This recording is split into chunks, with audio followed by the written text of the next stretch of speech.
Hi, welcome to the latest episode of Cyber Thoughts, a podcast where we explore the ecosystem of cybersecurity through thought leaders in the field. Today it is my great pleasure to introduce Sameer Malhotra. He's the founder and CEO of Truefort, one of our great companies. Sameer, you've got a great background. You start out in places like JP Morgan, Goldman Sachs, and Salomon Brothers. So how did you get your start in cybersecurity from your background as a sysadmin? Hey, Lucas, thanks for having me on. It's always fun to chat with you. So if you think about cybersecurity in the earlier days, you didn't necessarily have a team dedicated as cyber engineers. You used the systems management team or system administration team to support all those activities, whether it was patching or hardening environments. And that's a route in. So whether you came in from the network side or the systems administration side, you were supporting the cybersecurity requirements at the companies. So you started out with a pretty technical job, it sounds like. How did you, where at different stages did you make the jump from, let's say pretty technical to now you're a CEO? So kind of where did you make the first jump to management? How did that look? I wouldn't, define the CEO job as non-technical. I think if you're running a technology company, you've got to have, your credibility in the technology side. But over the years, I started obviously in financial services. I worked for many years at Goldman Sachs, where I went up the management rungs from the many years that I worked there. I did spend a few years at Bear Stearns and then back at Goldman, and then in 2011 joined Bank of America, where I was the global CTO for capital markets and the head of enterprise engineering across all lines of business. And my last job in the enterprise was at JPMC, where I was the head of engineering and the head of global compute. So, spent many years in the technology management side, grew in terms of the number of people and the budget that I've been managing, but always stayed true to the technologies. If you look up my background, my co-founder's background, we've published many articles and obviously some IP out there at the various organizations that we worked at. Nice. So I've always thought of banking to be kind of sort of the forefront of cybersecurity. My view's always been the ROI is really clean for them, right? So when money gets stolen, you prevent that. ROI is easy, so they've been kind of the earliest spenders. How do you view, fintech and banking with respect to cybersecurity? Is it the hotbed that I think it is? Where do you view that? Yeah, I mean, look, it's fairly obvious that anyone that is non-nation state, let's take it that way, is looking to commercialize data. And what's the best data to go after is obviously financial services or healthcare type of data. And that's why if you see earlier regulations like PCI to secure transaction processing and the likes, all came from that ilk. Over time, obviously, the ability to monetize different types of data have become something that the perpetrators are going after. But financial services were the first early victims, if you think about it. And having seen our fair share, whether it was at the big banks or the investment banks, there was always constant attacks at those organizations just because they were a target. Today, combined with nation state, it's broad, right? So now you're looking at not only financial returns on investment, but nation state type activities that risk critical infrastructure in countries all over the world. So before I get to Truefort, because that's where I really want to drive to, but before I get to Truefort, while you were at the banking sector, did you all work with startups? How did you view working with a startup, right? Because there's the cutting edge nature of it versus the hey, they're small, they could go away. How do you view that when you were on that side of the table? And then we'll use that as a launching pad to talk about being on the other side of the table. Sure. I mean, given my remit of running all of engineering, whether it was infrastructure or data, or middleware, or different attributes of software,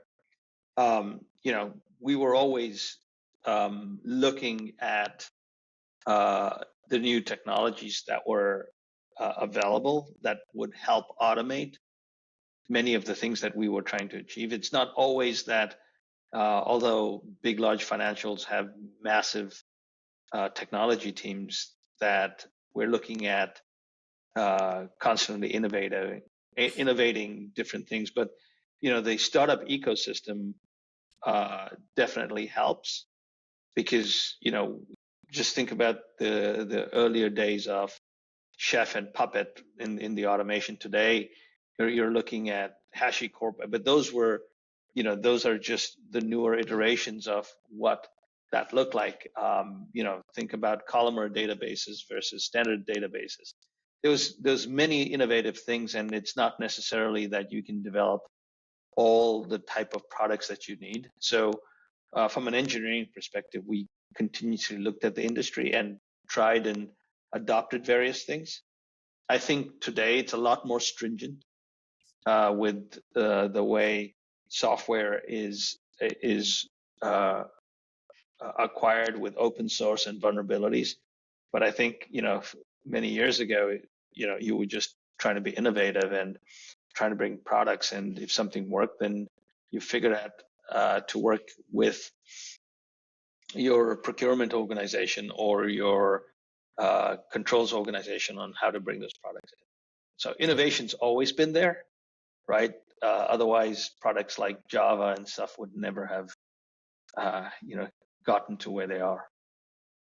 Well, right, but I mean, Java came out of Sun, which was a giant company. I mean, how there's innovation out of big companies, but there's also you're working Of with course. a small team like yourselves. How would you, when you were on the other side of the table, have dealt with a team where you've got funding, but it's still sub 100 people maybe? So what typically used to happen would be somebody in the R&D or the engineering team was looking for a solution, right? It's seldomly where the solution is looking for a problem. It's typically the other way around.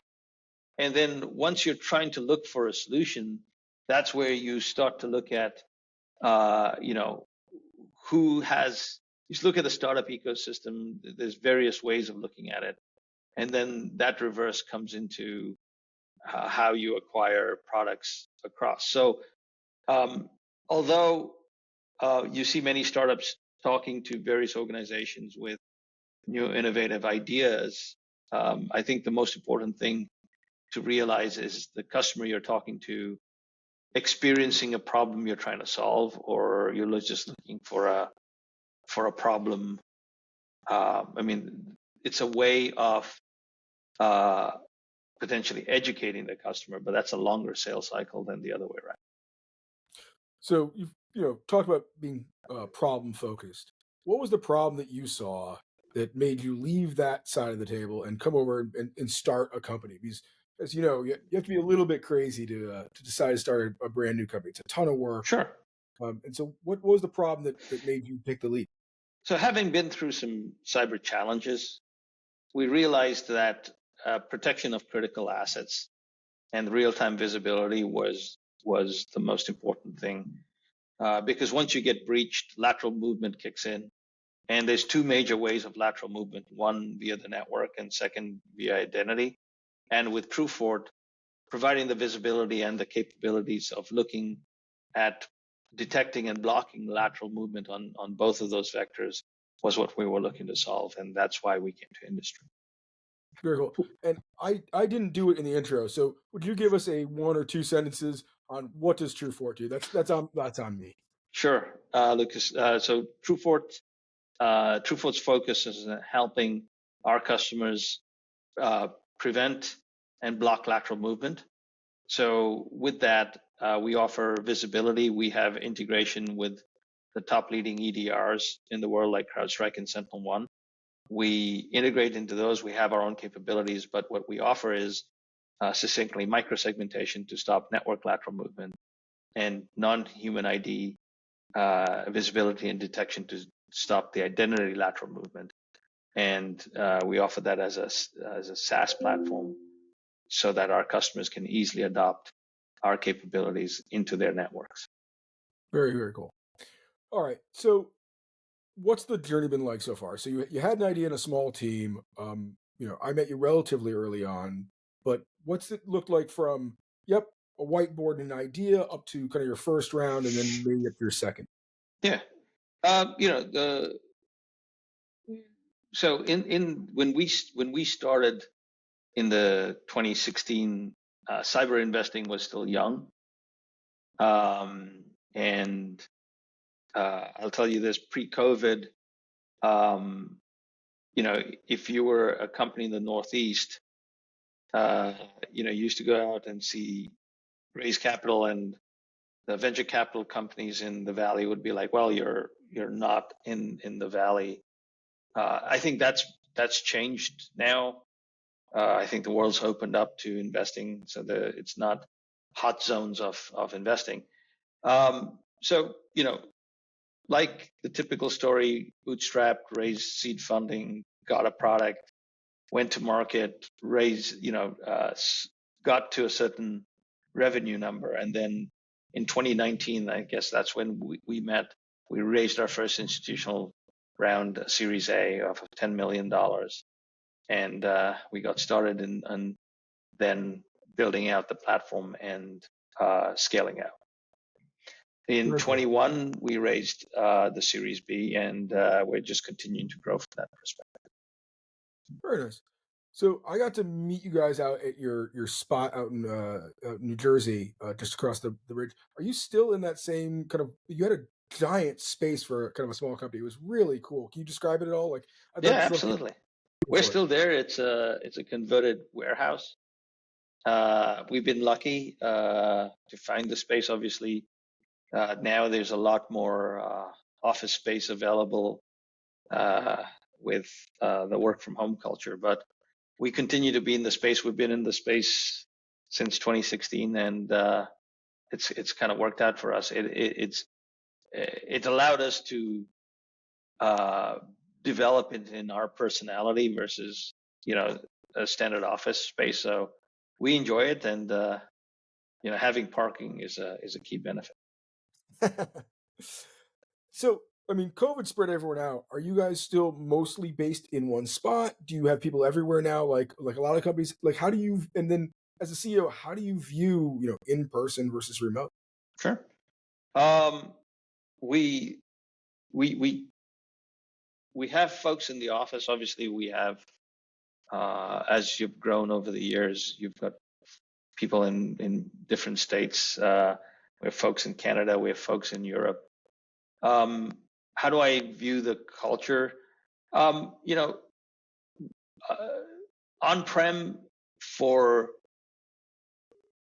the management team, we're all here, so it's easy to keep the communication lines and really, as you're a young company, you have to react pretty quick on opportunities or the likes. But from an R&D perspective, right, we try to get the teams together as often as possible, and then people work remotely.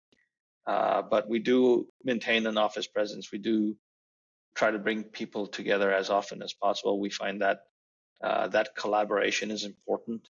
It's not only a collaboration from a mind share perspective, but people build relationships and trust factors, and we think that has worked well for us, because when you're in a tough spot or you're trying to do a release, then those relationships, or something breaks, those relationships are important to deliver capabilities. Very cool. So you had a kind of a long background managing people. What were kind of the big surprises, from either being in a startup or being the CEO for the first time, or your biggest learnings, or the takeaways you want to share with others about that? Sure. When you're working for a big global organization, you typically have an easier choice of hiring the top candidates. They want to come to work for you. You have the payroll capabilities to hire the people that you need. When you're at a startup, that's a little challenging, right? You have to work with the people that are willing to work with you. Some of them are excellent. Some of them may not have experience in certain things. And so that's, your work is not as distributed as it is in larger organizations. You've got to, tie your shoelaces and jump in opportunities, bring people along and train and grow from that perspective. As you raise more capital, that frees you up to improve the talent. But the early days, it's a core team and you're doing the best with whatever capabilities that you have. So Very cool. that's always a challenge. And then, some of the benefits of a large organization like support staff and other things are obviously missed, but you just grow into that over a period of time. And kind of what was the most surprising thing in your kind of startup journey? What was the thing that you didn't see coming or you hadn't heard about before that kind of you want to share about that? Sure. Um, you know, People make assumptions that you have a great product and that, you can easily walk into a customer and they'll be like, wow, this is great. Let me just buy it. It doesn't work that way. If you haven't had the experience, you have to learn the process of selling and understand that selling is an emotional, or buying is an emotional process, not necessarily a completely objective process, right? You may have the best product, but you may not fit the customer, or the customer needs are slightly different, or you expand to Europe where it's a completely different model of software acquisition, or Middle East or Asia. And so you have to understand that, you know, once you've got a product, you've got to, apart from the education perspective, I mean, we're lucky the cyber ecosystem is healthy. There's a lot of education when it comes in, but if you're in a different space, you might have to do the evangelizing. It might take longer. Getting the right partners is important. We were lucky that we were able to build the partnerships early with like CrowdStrike. Today, it would have been significantly more difficult because they're a larger organization and they're busier doing other things. So, timing is a perspective, but understanding who your ideal customer is and then focusing on that is important. People will come and tell you, well, you should all sell to the biggest banks in the world. The biggest banks cannot acquire 5,000, 20,000, 30,000 products. So understanding who your ideal customer is very important. So you guys had a really cool kind of, I'll say, growth hack. You mentioned it, partnering with the likes of CrowdStrike. If I remember correctly, you were one of the earliest companies on their platform, right? So CrowdStrike is an endpoint agent, so on and so forth. But they started building a platform. You were early to that. Can you just talk about how you viewed that and how that helped you grow in the early stages? Because that's a pretty unique approach you all took. I think it's been really successful. Yeah. If you really think about it, it's fairly obvious when you talk to customers, they don't want another agent, right? And so when we decided to work on the platform, I was lucky to get introduced to the top leaders at CrowdStrike, and more specifically Amol, who was the chief development officer back then. And CrowdStrike always had this platform view, and so we were happy to have worked with them to materialize that. But ever since we're doing that, that's been how we thought adding value to customers would be. Not that we don't have our own native capabilities, but partnering and bringing a strong eco where customers get more value from existing investments is an easier conversation than starting like, hey, you need to install this to get value. So that's been very helpful. And then having the right partner that thinks that way, like CrowdStrike, is also significant. So we've been lucky from that perspective. Like for those that don't know, can you explain the endpoint agent issue and why, like why not just install another agent, right? But Sure. there's a big problem with most orgs there. What's that? So I'll put it very simply, right? Coming from the customer side, when we buy infrastructure, you buy it for a business purpose. And then what happens is you load on 30, 40 agents, and all of a sudden those agents are consuming your resources. And so the business infrastructure piece is getting X percentage of the resource, and they're also getting, non-guaranteed performance. I'll kind of say because they want to have a guaranteed performance. If for us, the biggest eye opener was when we started working with Ericsson, who invested in our B round, and we realized that when they distribute software, their images might be very, very small and very specific. So if you put an agent on top of that, then you are the major consumer and they're performance driven. Now think about this. If you are, say, a 4%, or let's just take round numbers, right? So you're a 10% consumer of resources on a server. If a customer puts you in the cloud and you're 10% of your software on the agent side and the proliferation of agents and the number of agents is consuming that means 10% of their cloud spend is on agents versus the business that they're trying to solve. So mathematically, as you go to the cloud, it starts to become expensive. And just the management cost of that. So what we tried to do was stay away from that and integrate as much as possible so that the customer doesn't have to deal with that complexity and expense over a period of time. Very cool. So what problems do you, keep you up at night? What are the things that you're focused on today, in the business or kind of in the ecosystem? Well, I mean, it's ease of deployment and making sure we can continue to deliver faster value to the customers, and how do we automate all of that? Many customers are dealing with resourcing problems themselves, so the more you can operationalize and automate your capabilities by integrating is key.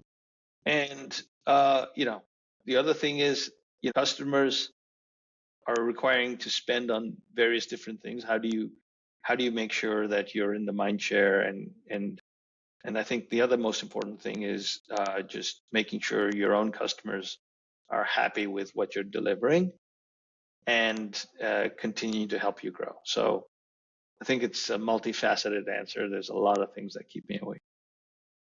Nice. All right. Okay, so if you weren't focused on the problem you're focused on, what other parts of the cybersecurity ecosystem do you find interesting today? I just think the response capabilities are getting more real time.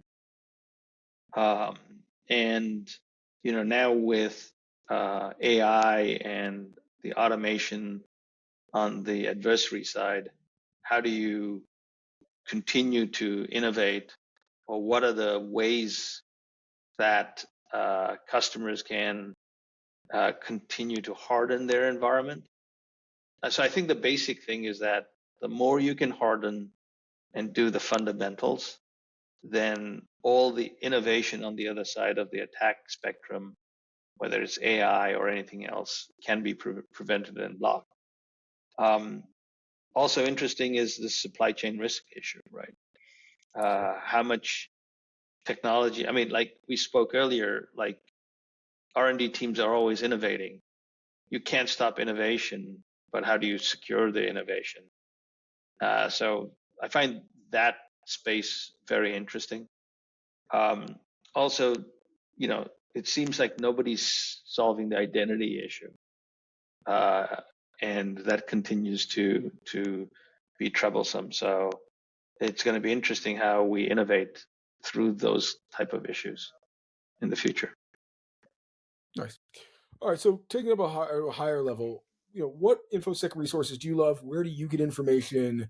How do you keep abreast of what's going on in cybersecurity? You'd be surprised how much information you get on LinkedIn. If you've got a great network, there's a ton of stuff that comes in. I do spend a portion of my time just reading updates, and it kind of gives you a sense of new things coming out, new ways of what people are saying and doing, and obviously if there have been issues. So that's one avenue. Then there's definitely the conferences or smaller regional conferences where you can get to have intimate conversations. And then other events. So it's a combination of events and just reading. Sorry, go ahead. What's your favorite regional conference? Like, give a shout out to somebody you like. Uh, you know, we you have the big ones coming up, so that's always a fun one to walk around. RSA, After RSA, yeah. right? But there's a whole cycle around the regional cyber conference. I mean, you can look it up, and they have meetups in various regions. So getting in front of that, and then many times when you're talking to your resellers, those are good conduits of what they're seeing moving and why things are moving and why things are not moving. So there's many avenues of getting information. It's just creating a block of time in the day so that you can consume information and think about it. Very cool. All right, so this is the rapid fire section. I'm going to ask you two quick questions, and then I'll let you kind of give plugs. But first, what's your favorite book? What are you reading? So, because in a startup you're working all the time, I don't read self-help or I read things that are allow me to do other things. So I'm in the Dan Brown series right now, so totally enjoying that. Keeps me in a different world, so that's where I am today. Nice. And what's your favorite information medium? How do you like to learn? Do you like movies, TV, podcasts, books? Like how do you like to take in new information? I'm a voracious reader of current events, so I think I read about 5 or 6 newspapers a day. Most of them on my phone, and yeah, just input. Very cool. All right, so first of all, thank you. But any plugs you'd like to add? Yeah, microsegmentation is becoming a key critical portion of zero trust. And the thing that Truefort does is helps you through our integrations get faster visibility and quicker time to deployment versus competitive tools. So take a look at us, www.truefort.com, and look forward to having conversations. Thank you so much for taking the time to speak with me and educate our listeners. I appreciate it, Sameer. Lucas, it's always been a pleasure. Thank you. Bye. Bye-bye.